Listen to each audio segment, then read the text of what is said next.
ये क्वेश्चन भी आपको देखने को मिला है, एम्स में भी आया हुआ है ये पुराना, ठीक है? और उसके अलावा आपके पीजीआई में आया हुआ है, उसके अलावा स्टेट बोर्ड के एग्जाम में आया हुआ है, ठीक है? शायद वेस्ट बंगाल या तमिलनाडु वाले में आया हुआ है, 2-3 एग्जाम में आ चुका है। चलिए जी, धन्यवाद। क्वेश्चन अगर अच्छे लग रहे हैं तो भाई सिंपल सी रिक्वेस्ट है, क्लास को लाइक शेयर करते चलना है अपने को। ऑप्शन है एस्कोमाइसिटीज, फाइकोमाइसिटीज, ड्यूट्रोमाइसिटीज या फिर बेसिडोमाइसिटीज। सीधी सिंपल सी चीज है, पहले अपन क्वेश्चन को समझेंगे और उसके बाद आंसर करना चालू करेंगे। तो भाई क्वेश्चन हमसे पूछ रहा है कि लोअर फंगाई जिसमें नॉन सेप्टेट हाइफे होता है। दो टर्मिनोलॉजी बता रही हूँ, दोनों नोट कर लेना, ठीक है? बार बार कंफ्यूज नहीं होना है। दो टर्मिनोलॉजी चलती है, सेप्टेट, ठीक है, सेप्टेट भी बोल सकते हैं, और एक नॉन सेप्टेट, ठीक है? तो नॉन सेप्टेट को अपन लोग क्या कहते हैं? नॉन सेप्टेट को अपन ए सेप्टेट भी कहते हैं, ठीक है? ए का मतलब सिंपल सा है, हर जगह अपना वही ए का मतलब होता है एब्सेंस, ठीक है? तो फंगस की जब भी बात आएगी, very very good evening, fungus की जी हमारे पास, ठीक है? सेप्टेट का आपके मतलब होता है कि जिसके अंदर क्या मिलती है भाई? सेल वॉल पाई जाएगी, जिसके अंदर क्या मिलेगी? सेल वॉल मिलेगी, ठीक है? सेप्टेट का मतलब है सेल वॉल, है ना? ये टर्मिनोलॉजी फंगस के लिए है, जैसे बैक्टीरिया में अपन डायरेक्ट सेल वॉल यूज करते हैं, यहाँ पे अपन सेप्टेट से देते हैं। तो सेप्टेट वो फंगस होती है जी, और एसेप्टेट वो होती है जिसमें सेल वॉल हमारी क्या होती है? एब्सेंट होती है। लीजिए, एक हिंट दे दिया है, अब आपको क्या करना है? आंसर करना है, ठीक है जी? चलिए, अब बात करते हैं अपन ऑप्शंस क्या क्या हैं। तो भाई देखो, ऑप्शंस के हिसाब से जो हमारा करेक्ट फॉर्म होगा यहाँ पे, बिल्कुल यहाँ पे करेक्ट होगा हमारा आंसर बी, फाइकोमाइसिटीज, ठीक है?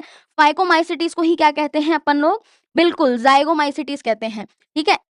अभी जो है नया नाम वो हो गया है हमारा जाइगोमाइसिटीज, ठीक है? पुराना नाम है हमारा फाइको। तो ध्यान रखना है, अगर फाइको आ जाता है या जाइगो आ जाता है, मतलब वो हमारा करेक्ट आंसर यहाँ पे होगा। बाकी सभी में सेल वॉल पाई जाती है, ठीक है? एस्कोमाइसिटीज में भी पाई जाती है, बेसिडोमाइसिटीज में भी पाई जाती है, ठीक है? ऑप्शन सी की अगर मैं बात कर रही हूँ यहाँ पे, ठीक है? हाँ, फाइकोमाइसिटीज को ही जाइगोमाइसिटीज कहते हैं। और एक और चीज ध्यान रखनी है, ड्यूक्ट्रोमाइसिटीज जो हमारे पास में ऑप्शन है भाई, थोड़ा सा स्पेशल ऑप्शन है, क्योंकि इनको कहते हैं हम लोग क्या? इनको हम कहते हैं फंगाई इम्परफेक्टाई, ठीक है?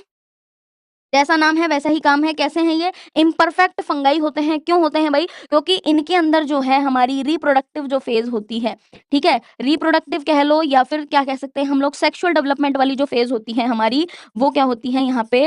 एब्सेंट होती है। क्या होती है? एब्सेंट होती है, ठीक है? तो ये इस क्राइटेरिया में क्वालिफाई ही नहीं करेंगे, ठीक है? चलिए, देखो कंफ्यूजन रहता है, इसीलिए क्या करना है? कंपटीशन नहीं है, अपना आंसर गलत भी आ रहा है कोई दिक्कत नहीं है।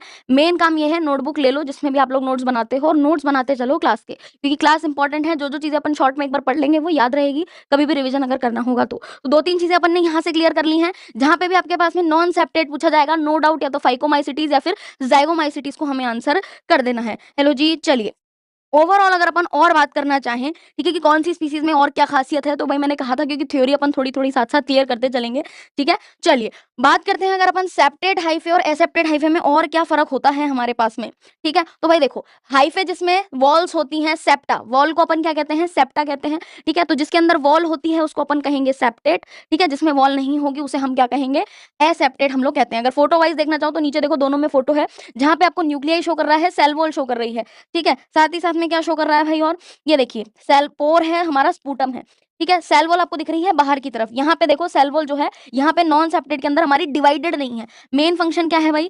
सेल वॉल हमारी डिवाइडेड नहीं होती है, ठीक है? ये काम होता है किसके अंदर? नॉन सेप्टेड के अंदर, ठीक है जी? आगे अगर अपन और बात करते हैं कि और क्या फीचर होते हैं भाई, तो देखो, सेल वॉल कंटेन करती है सेपरेटिंग सेल्स, इसके अंदर होती है, मतलब हर सेल के अंदर एक और न्यूक्लियस अपना प्रेजेंट होगा। यहाँ पे न्यूक्लियस आपके क्या हो रहे हैं? मिक्स हो रखे हैं, ठीक है? प्रिमिटिव टाइप होता है हाइफे का, कौन? एसेप्टेड वाली होती है। एग्जांपल में अपने पास है बेसिडोमाइसिटीज और एस्कोमाइसिटीज हैं, जो दोनों ऑप्शन अभी अपन ने पीछे देखे। यहाँ पे जाइगोमाइसिटीज हैं, जिनको ही अपन लोग क्या कहते हैं? इन्हीं को हम कहते हैं फाइकोमाइसिटीज, ठीक है? चलिए, बढ़िया। और अगर आप ओवरऑल पढ़ना चाहो फाइको के अंदर, जिनको अपन लोअर फंगाई कह रहे थे, देखो क्वेश्चन में लोअर फंगाई वाली लैंग्वेज आई थी, बिल्कुल आई थी। तो फाइकोमाइसिटीज को क्या कहा जाता है भाई? लोअर फंगाई भी कहा जाता है, ठीक है? क्या होते हैं भाई? ये स्पेरोंजिया होता है, राइजोपस है, म्यूकर इनके अंदर होता है, एल्बिगो होता है और फाइटम होता है, ठीक है? मतलब बहुत सारे इनके नाम हैं, कौन कौन से फंगाई आपके यहाँ पे आते हैं। तो ओवरऑल आपके पास सबके नाम यहाँ पे आ गए हैं, ठीक है? चाहो तो आप लोग फोटो ले सकते हो इसकी, है ना? तो ओवरऑल अपन ने यहाँ पे बात कर ली कि बेसिक डिफरेंस क्या होता है अगर अपन सेल वॉल के हिसाब से क्या करते हैं? क्लासिफिकेशन करते हैं। तो कौन सी स्पीसीज के अंदर एस्कोमाइसिटीज को हम लोग सैक फंगाई कहते हैं, बेसिको को हम लोग क्लब फंगाई कहते हैं, जिसमें आपके मशरूम्स आते हैं, ठीक है? मशरूम का क्लब है, उसकी जो टोपी है उसी को क्लब कहते हैं अपन लोग, ठीक है? उसके अलावा फिर हमारे पास में है डेक्ट्रो, जिसको हम कहते हैं फंगाई इम्परफेक्टाई, क्योंकि उसमें रिप्रोडक्शन वाला फेज हमारा एब्सेंट होता है।